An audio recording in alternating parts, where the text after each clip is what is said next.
अदब की राजधानी लखनऊ, उत्तर प्रदेश की राजधानी लखनऊ, चिकन कला और महिलावादी आमों की मिठास का केंद्र लखनऊ। और हम पहुंचे हैं लखनऊ लोकसभा सीट को लेकर जायजा लेने के लिए। मेरे ठीक पीछे बड़ा इमामबाड़ा है और इसके अंदर ही वो जगह है जिसे कहते हैं भूल भुलैया। जी हाँ, वो भूल भुलैया जहाँ पर लोग जाकर खो जाते थे, लिहाजा कुछ दरवाजे बंद कर दिए गए हैं। तो हम जानने निकले हैं कि राजनीति की भूल भुलैया जो फिलहाल लखनऊ लोकसभा सीट पर बीजेपी ने विपक्ष के लिए 32 सालों से बना रखी है, क्या इस बार विपक्ष उस भूल भुलैया को पार कर लेता है? क्या विपक्ष निकल के दिखा पाता है? और यही जानने के लिए कि लखनऊ लोकसभा सीट पर लोग क्या सोच रहे हैं, मिजाज क्या है उनका, हम लखनऊ लोकसभा सीट का जायजा लेने के लिए आए हुए हैं।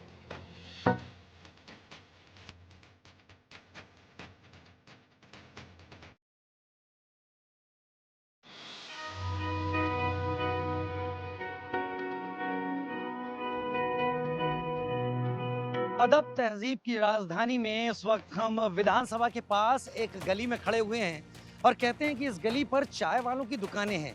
कोई शर्मा के नाम से है तो कोई गुप्ता के नाम से है। फेमस किसकी है इस बारे में आपसी चर्चा हो सकती है, लेकिन क्योंकि हम होली के अगले दिन लखनऊ में मौजूद हैं तो लिहाजा आज छुट्टी जैसा माहौल है यहाँ पर। और एक गुप्ता जी की चाय स्टॉल है, बहुत सारे लोग यहाँ पर मौजूद हैं और ये सभी यहाँ पर होली मिलन के लिए आए हुए हैं। चलिए इन्हीं के पास चलते हैं। नमस्कार, आप लोगों से बात कर सकते हैं क्या?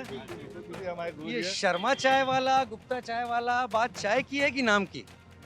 नहीं, निश्चित तौर पर भी है। पहले करेंगे, अगर लखनऊ की बात करेंगे तो लखनऊ की शान है शर्मा चाय वाला। और आज से नहीं, हम बचपन में और उससे पहले की कई पीढ़ियां गुजर गई इसकी चाय पीते पीते, लेकिन आज हम लोग का दुर्भाग्य है कि आज उसकी दुकान बनती तो गुप्ता चाय वाले पर खड़े। आज गुप्ता जी की चाय चखी जा रही है। बिल्कुल। होली मिलन समारोह क्या आप लोगों का छोटा सा? ये और चाय भी पीना है। सवाल क्या उसका बढ़िया से जवाब सुन लीजिए साहब। ये सचिन कंसल जी खड़े हैं हमारे दोस्त, और इनकी बेटी की शादी है अगले महीने, और हम सब लोग एक साथ जाने के ऊपर चर्चा कर रहे थे, उसका प्रोग्राम बना रहे थे, और इसीलिए होली के दूसरे दिन हम सब इकट्ठा हुए हैं। ये चाय पर चर्चा ज्यादा है और बाकी चीज जी का नारा चाय पे चर्चा, हम लोग वही कर रहे हैं। 425 पार भी है हम लोग है, अब की बार 425 पार है। और आप कैसे, आपको वो तो 400 की बात कर रहे हैं। नहीं, हम लोग 425 से ऊपर देंगे। वो थोड़ा कम लिख रहे हैं जानबूझ के, लोगों को ना लगे कि भैया बहुत घमंड में चूर हैं, लेकिन हम आम जनता इस बार 425 पार देना चाहती है और देश को हिंदुत्व राष्ट्र घोषित करवाना चाहती है।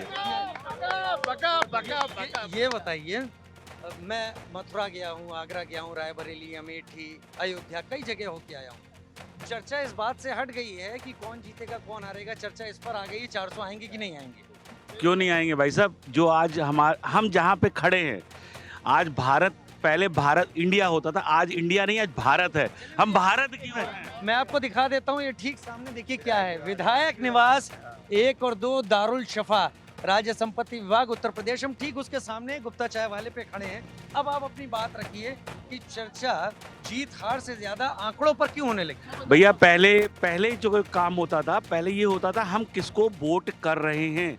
हम कोई ये नहीं सोचता था कि हिंदू हैं, मुस्लिम हैं, हम किसी के लिए करते थे। आज बदल गया है, आज हम हिंदुत्व के लिए वोट कर रहे हैं, ना कि देश के उस संविधान के लिए जो कांग्रेस ने इतना खराब बनाया कि पूरे विश्व में हमारी नाक कट के बाहर हो गई। 32 साल से गढ़ है उत्तर प्रदेश की राजधानी लखनऊ लोकसभा सीट। इस बार विपक्ष कह रहा है कि इस बार ढहा देंगे। देखिए, सबसे बड़ी बात तो पहली बार आपने बहुत अच्छी बात कही कि इस बार कहीं कोई टक्कर नहीं है। हमेशा चुनाव होता था, लगता था कौन जीतेगा कौन हारेगा। इस बार कहीं चुनाव नहीं है। इस बार तो अपोजिशन है नहीं। जब अपोजिशन नहीं तो हम लोग इस बात की चर्चा करें। क्यों पड़े हो चक्कर में? कोई नहीं है टक्कर में। क्यों पड़े हो चक्कर में? कोई नहीं है टक्कर में। वो ढहा देंगे, वो सही में ढह जाएंगे, वो ढह जाएंगे इस बार। जो राम को लाए हैं हम उनको लाएंगे। जो अब मेन मुद्दे पर आता हूँ, क्या वोट देते वक्त मैं अपने दर्शकों से भी यही बात करूंगा, क्या वोट देते वक्त लोगों के दिमाग में राम मंदिर की प्राण प्रतिष्ठा होगी? बिल्कुल होगी, बिल्कुल होगी, अवश्य, निस्संदेह। यह एक मील का पत्थर साबित होगा क्योंकि 500 वर्षों से जिसके लिए हम हिंदुत्व सब लोग इंतजार कर रहे थे, वो क्षण, वो घड़ी आई है। और आप डरते थे, जिस मुद्दे को छेड़ने से डरते थे, हमारे पूर्वजों में से हैं रामचंद्र जी का, जो उस पर उन्होंने किया है, मोदी जी ने, काबिल तारीफ है और सब लोग उससे जुड़े हैं और जुड़े रहेंगे। महिलाओं से भी बात कर लेते हैं। बेकार में हम इस क्या चाहती हैं? हम दिल्ली से हैं इस वक्त, इंडिया न्यूज़ से हैं, और यहाँ पर आप लोग क्या चाय पर चर्चा कर रहे हैं, किसी विवाह पर चर्चा कर रहे हैं? दोनों चीज़ों पर। बहुत टाइम से हम लोग मिले नहीं थे, तो चाय पे भी चर्चा हो रही है और शादी की भी चर्चा हो रही है। और मेरे ख्याल मिलन भी कर रहे हैं हम लोग। मिलन का समय आप लोगों ने सुबह का चुना है, कोई चुनता नहीं है अक्सर, मैंने देखा है। इसीलिए हम कुछ अलग ही करते हैं हर बार, हम हमेशा अलग करते हैं। इस समय सब फ्री हैं, किसी को दुकान जाने की जल्दी नहीं है, सब आराम से 1-2 घंटा बैठ सकते हैं, किसी को घर के काम की जल्दी नहीं है। होली एक ऐसा फेस्टिवल है जो हम काम से फ्री होके करते हैं उसको एकदम। त्योहार से राजनीति पर आता हूँ, आप कहते हैं हम कुछ अलग करते हैं, इस बार बदल देंगे? नहीं नहीं, बदलेंगे कैसे? और आप में बदल देंगे? नहीं नहीं, बिल्कुल नहीं। आप नहीं, ये ऐसी बात हम नहीं। अच्छा ये बताइए, जब आप लोग वोट देंगे, आप सभी लोग मैच्योर्ड हैं, सोच है, क्या जैसा कहा जा रहा है राम मंदिर की प्राण प्रतिष्ठा दिमाग में होगी? यस, बिल्कुल होगी, बिल्कुल बिल्कुल होगी, बिल्कुल होगी। हम पुराने से सोचते ही वही नए कोई वोट देंगे ना, पुराना जितना सोचेंगे। बहुत सारी बातें ऐसी निकल कर आ रही हैं कि बीजेपी केवल मंदिर के बारे में सोचती है, डेवलपमेंट कुछ नहीं है। लखनऊ में कितना हुआ? बिल्कुल हुआ है, डेवलपमेंट तो हुआ है बराबर। बताएं अगर आपको याद आ रहा है। ऐसे याद आना बड़ा मुश्किल है क्योंकि कुछ ज़्यादा ही हो गया है, तो इसलिए कह सकते हैं। लेकिन सफाई बहुत ज़्यादा हुई है, बहुत ज़्यादा फर्क हुआ है। अगर स्वच्छता पर देखें तो वास्तव में हुआ है, काफ़ी चमकाया गया है लखनऊ को, जो कि पहले ऐसा नहीं होता था। किसान पथ बना है यहाँ पे, पूरा रेडियस, नया रेडियस बना है लखनऊ का। एक तरह से जैसे यहाँ पे पहले वो शहीद पथ था, उसका 10 गुना बड़ा जो है वो किसान पथ बना है, एक आउटर रिंग रोड बनी है, वो लखनऊ का पूरा जो जियोग्राफी को चेंज कर देगी। यहाँ पर एक 1090 चौराहा भी है जो विमेन पावर लाइन कहलाता है, और ऐसा रिकॉर्ड भी है, अगर हम गूगल करें, वहाँ पर अपराध भी बहुत ज़्यादा होते हैं। क्या सेफ है लखनऊ? आपको लगता है काम हुआ है? पहले से तो काफ़ी ज़्यादा सेफ हो चुका है, पहले के मुकाबले हम लेडीज़ भी काफ़ी सेफ हैं, और हर चीज़ की हमने देखा है कि चेंजेस आए हैं। अच्छा, मोदी ने क्या किया है? लोग सवाल पूछते हैं आजकल बातचीत। ये आप अपने आप से पूछिए कि मोदी ने क्या किया है। मैं सवाल पूछ सकता हूँ, मैं अपना जवाब नहीं दे सकता। क्या किया है प्रधानमंत्री? बस उन्होंने जो बहुत अच्छा करना था उन्होंने बहुत अच्छा किया है, और आगे भी वो सब कुछ बहुत अच्छा ही करेंगे। तो प्रधानमंत्री ने कुछ किया है इस देश में? हाँ, किया है। पहले में और अभी में बहुत फ़र्क आया है। हाँ, स्वच्छता पर किया है, लेकिन अभी थोड़ा सा उनको और करना है स्वच्छता पे। क्या प्रधानमंत्री ने कुछ किया है? बहुत कुछ किया है। माननीय प्रधानमंत्री जी ने देश की दिशा बदलने का काम किया। आज विश्व में पूरे भारत की पहचान है।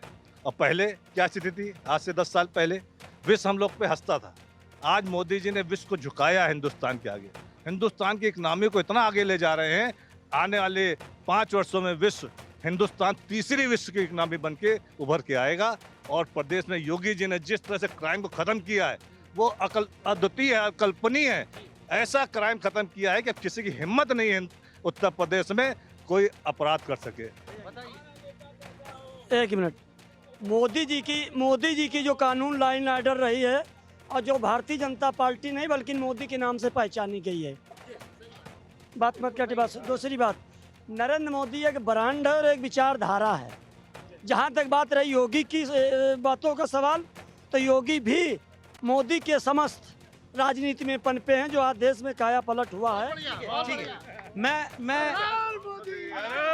मैं इस चाय पर चर्चा, विवाह पर चर्चा, या अपने विचारों पर चर्चा, एक बहुत अच्छा समाज यहाँ पर मिला है लखनऊ में विधायक निवास के आगे। लेकिन लखनऊ में और भी कई जगह हैं, वहाँ लोग क्या सोच रहे हैं? क्या वहाँ पर 32 सालों से बीजेपी का गढ़ बना लखनऊ लोकसभा सीट बदलने की तो बात नहीं हो रही? दूसरी जगहों से बात करें।